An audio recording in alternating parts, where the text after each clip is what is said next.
కాండము 22వ అధ్యాయము. ఆ సంగతులు జరిగిన తర్వాత దేవుడు అబ్రహామును పరిశోధించెను. ఎట్లనగా, అబ్రహామా అని పిలువగా అతడు చిత్తము ప్రభువా అనెను. అప్పుడు ఆయన, నీకు ఒకడైయున్న నీ కుమారుని అనగా నీవు ప్రేమించు ఇస్సాకును తీసుకొని మోరియా దేశమునకు వెళ్ళి అక్కడ నేను నీతో చెప్పబోవు పర్వతములలో ఒకదాని మీద దహన బలిగా అతన్ని నర్పించమని చెప్పాను. తెల్లవారినప్పుడు అబ్రహాము లేచి తన గాడిదకు గంత కట్టి తన పనివారిలో ఇద్దరిని తన కుమారుడగు ఇస్సాకును వెంటబెట్టుకొని దహనబలి కొరకు కట్టెలు చీల్చి లేచి దేవుడు తనతో చెప్పిన చోటికి వెళ్ళెను. మూడవ నాడు అబ్రహాము కన్నులెత్తి దూరము నుండి ఆ చోటు చూచి తన పనివారితో, మీరు గాడిదతో ఇక్కడనే ఉండుడి, నేనును ఈ చిన్నవాడును అక్కడికి వెళ్ళి మ్రొక్కి మరలా మీ యొద్దకు వచ్చెదమని చెప్పి దహన బలికి కట్టెలు తీసుకొని తన కుమారుడగు ఇస్సాకు మీద పెట్టి తన చేతితో నిప్పును కత్తిని పట్టుకొని పోయెను. వారిద్దరూ కూడి వెలుచుండగా ఇస్సాకు తన తండ్రి అయిన అబ్రహాముతో, నా తండ్రి అని పిలిచెను. అందుకతడు, ఏమి నా కుమారుడా అనెను.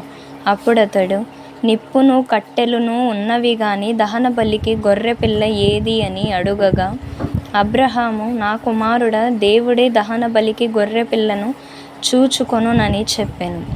అలాగూ వారిద్దరూ కూడి వెళ్ళి దేవుడు అతనితో చెప్పిన చోటికి వచ్చినప్పుడు అబ్రహాము అక్కడ బలిపీఠమును కట్టి కట్టెలు చక్కగా పేర్చి తన కుమారుడగు ఇస్సాకును బంధించి ఆ పీఠము పైనున్న కట్టెల మీద ఉంచెను. అప్పుడు అబ్రహాము తన కుమారుని వధించుటకు తన చెయ్యి చాపి కత్తి పట్టుకొనగా యెహోవా దూత పరలోకము నుండి, అబ్రహామా, అబ్రహామా అని అతని పిలిచెను. అందుకతడు, చిత్తము ప్రభువా అనెను.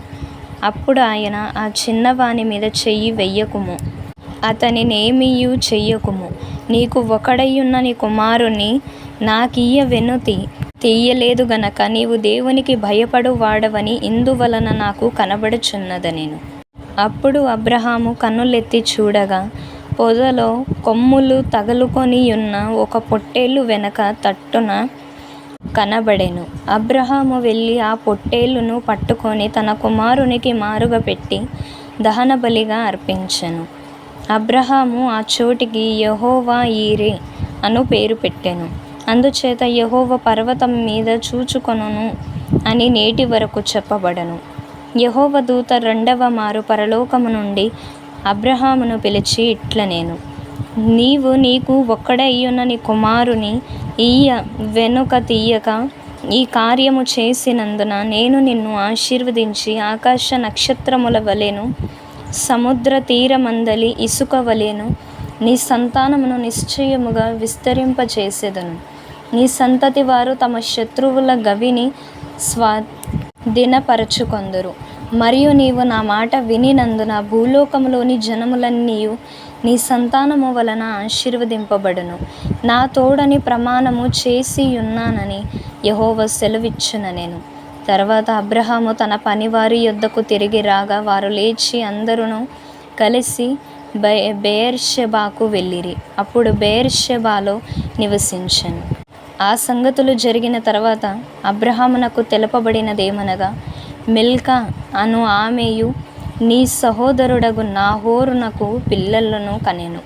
వారు ఎవరెవరనగా, అతని జ్యేష్ఠ కుమారుడైన ఊజు, ఇతని తమ్ముడైన బూజు, ఆరాము తండ్రి అయిన కెముయేలు, కేసేదు, హాజో, ఫెల్దాషు, ఇద్లాపు, బెతుయేలు రిబ్కాను కనెను.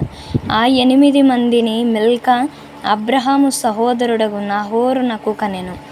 మరియు రాయుమా అను అతని ఉపపత్నియు తేబాహును, గహామును, తహాషును, మాయాకాను కనెను.